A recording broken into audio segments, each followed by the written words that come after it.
Hey, welcome back to my channel.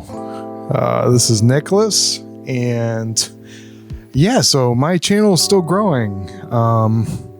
That's really awesome. I really appreciate it. This is kind of like we'll call this the studio-less blog, because right now I don't have an art studio. I know in my other videos I had stuff set up. Well, okay, I technically do, but it's in limbo right now. I'm currently in my garage. I moved all my art supplies, all my art tools, easel, drawing desk, and it's all in the garage now. Basically, I'm a dad. Basically, I'm a dad, and yeah, it was about time that our 1-year-old son, he moved out of our bedroom, because it's a bit much having a baby in your room for such a long time. Eventually, they gotta get their own room. So that's what I did this past week. So now I'm just currently inside of my garage, and I live in Florida, so it's pretty hot. There's no air conditioning. You might hear the sound of some fans in the background while I'm recording this, because it's helping me to survive out here. I might eventually upgrade my garage. I'm not entirely sure yet. I intend on getting like an actual space outside of my home, just because my house isn't big enough for this. We ran out of rooms. I've got 3 kids, and they need their space, and daddy's got to move out. So yeah, so that's why I'm here in the dark. There's not a lot of light in here, but okay, let's be honest, I got some nice lights out here. I can stretch out my arms, whereas my previous space, although air conditioned, it was pretty tight. I'd be like at my desk working on the computer, and I could just literally turn to the right, and there was my my drafting table, and then right behind me is my easel, and it's pretty tight. And now I can kind of spread out. There's still stuff I need to get rid of in this garage, and yeah, I'm gonna make it my own space. Maybe I'll insulate the garage. It'd be awesome if I could get an air conditioner in here. I'll probably document the process, because maybe it's interesting. I don't know. Maybe you want to know how to insulate your garage so you can have an art studio in your garage. I don't know. So yeah, hopefully this is a sign for great things to come. By the way, thank you for subscribing. I am still blown away that my subscriber count keeps going up. I guess the people who subscribed thought my sketchbook was really cool. Thank you. Hopefully I can wow you more, because doesn't feel like it was a long time ago, but that was 2019. So we're getting around that was about 5 years ago. And that kind of scares me, while at the same time excites me, because I feel like I've made a lot of progress. I've got this, here, let me, crap. This is not good. Hold on a sec. So, I made a dumb mistake. You learn something new every day. I guess my gesso wasn't fully dry. I hear a baby. I don't remember where I left off. So I was working on this mixed media piece, and tonight I'm gonna paint the sides of it, because it's currently got these white edges that need to be painted to match the artwork, so it looks a little bit cooler. I want to make this as appealing as possible so somebody buys it, because I don't want to keep it. I don't have enough room in my house. I got artwork hanging all over the place of my own, so the goal is to win the contest and sell the painting, picture, image, artwork. we'll just call it artwork since it's mixed media. So yeah, it turned out pretty cool.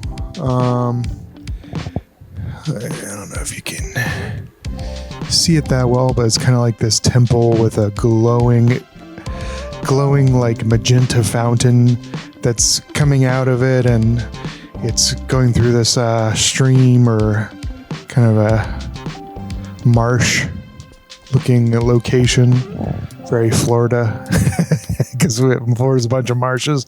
But yeah, it's got this like piece of metal that sticks out. It was a little challenging there. It's kind of hard to see, but at this angle you can kind of see some like popsicle sticks. There's like these weird fabric. It's hard to see on camera, but basically I need to paint the edges, and the other day I put some gesso and some of it got on the back of here, and so it ended up sticking onto this other painting that I started. I haven't gotten very far, so there's not much to see. Maybe you can kind of see the sketch. Maybe a little bit, but if you look closely here, sorry, I'm not trying to flick you off. It ripped off a little bit of the paint. That's really disappointing, but it's fixable. Lesson learned. Don't do that. Don't put acrylic on top of acrylic. It might rip off a piece of it from another painting. I should know that by now. I already knew that. I've already been doing it. I've already had that problem. I just don't learn my lesson because storage is scarce, unfortunately. So that's what I'm doing tonight. Yeah, let's get to work. Okay? I think it's pretty cool. I'm quite proud of how it turned out. Whenever you paint glowing stuff, it looks cool. Yeah. My approach to glowing objects is have the brightest part be like kind of a white or close to white, and then slowly transition from that white to the outer bands of, in this case, magenta, and then a darker magenta, and just keep going out until it kind of gets to the object local color that that glowing effect is over, or like being cast onto. Then I kind of I would mix the magenta with the color of the other object, so it's a nice transition, and it really gives a nice glow effect. And that's always like a wow, how'd you do that? It's a wow factor thing, and it's not that hard to do if you after you've done it once. Oh, another cool part is if it's hard to see, but yeah, I made like this kind of goes down, and it looks like it's glowing. It's pretty cool. I am satisfied. I am happy. This is good. Yay! I hope I win the contest. I think it's a juried exhibition, so woo. But yeah, it makes me want to do some more mixed media pieces, because I'm usually primarily I make everything myself.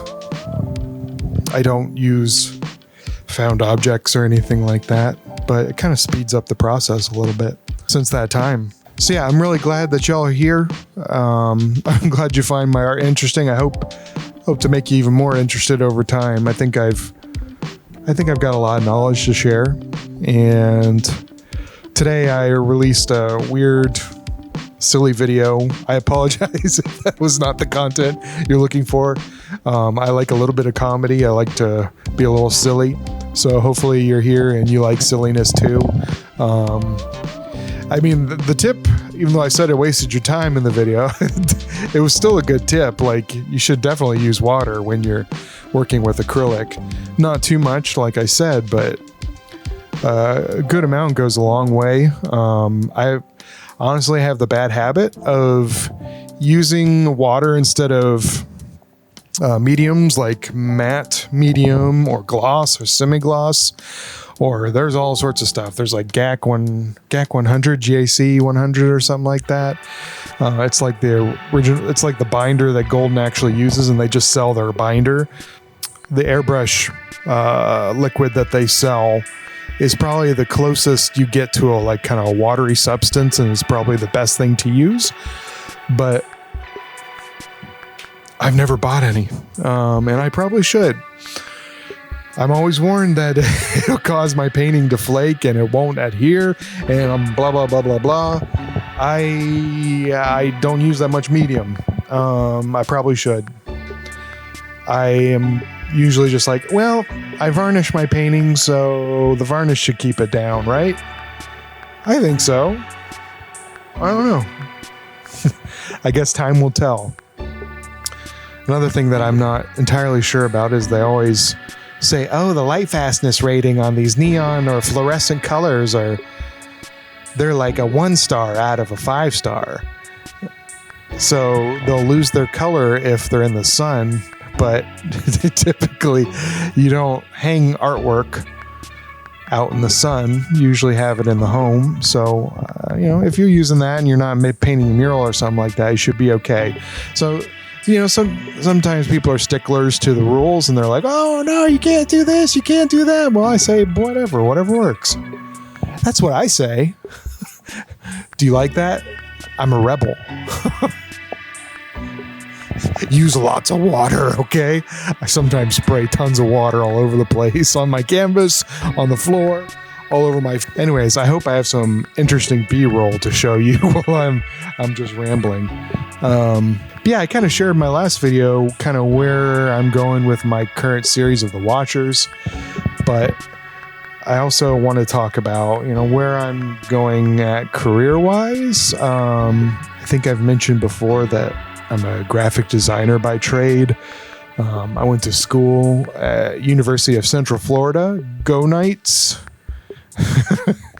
Hey, if you see this video, hey, call me.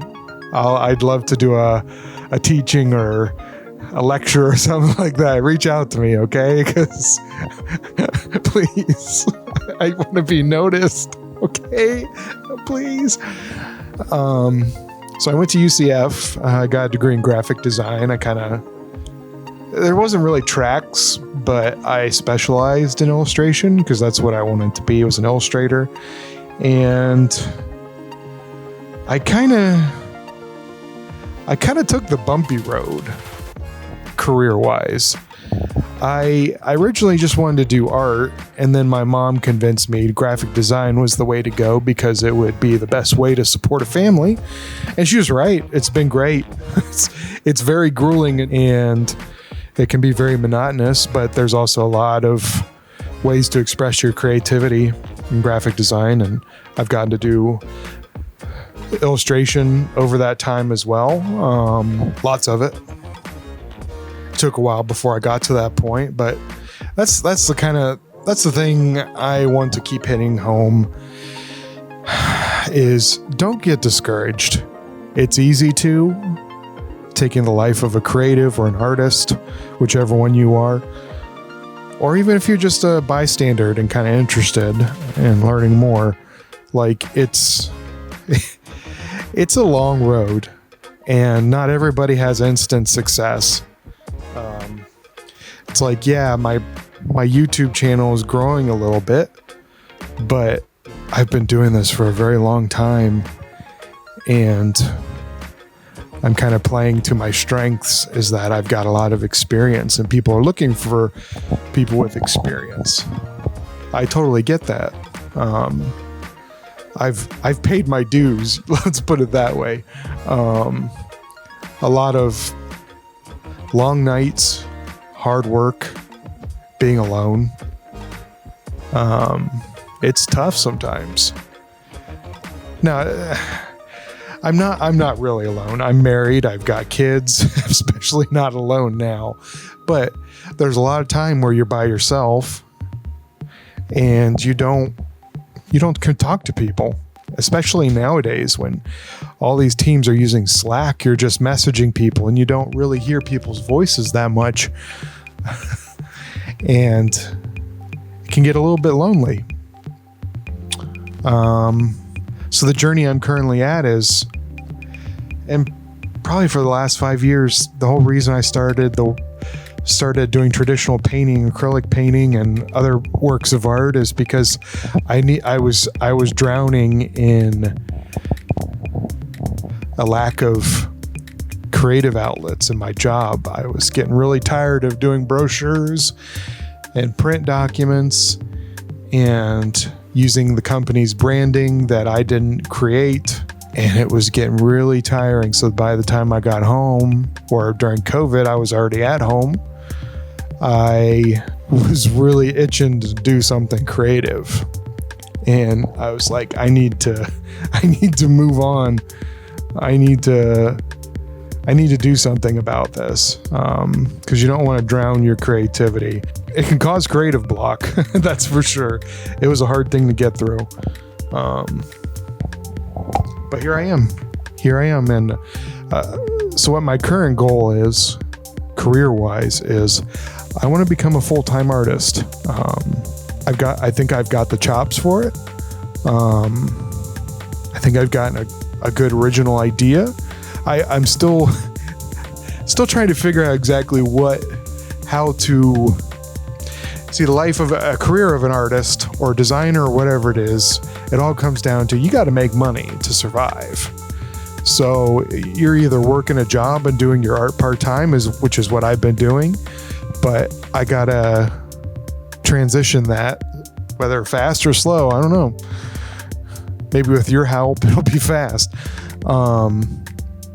Fast or slow to independence, where you don't need to work on other people's projects anymore and you can work on your own. You make your own projects. So that's what I'm trying to figure out. I don't know. I have some ideas. I'd be interested in hearing why you subscribe to my channel. Are you an artist yourself? Maybe I'll put a poll in my community section. Did you subscribe because you're an artist and you want to learn techniques? Do you want to hear more about the career side of art? Do you just want to see art and you think art is cool and you like to buy and you're a collector? Or you just think I'm some weird dude and you just want to see what he does next? That's okay too. But yeah, leave a comment if you don't mind. I'd love to know why you decided to follow me after my sketchbook video.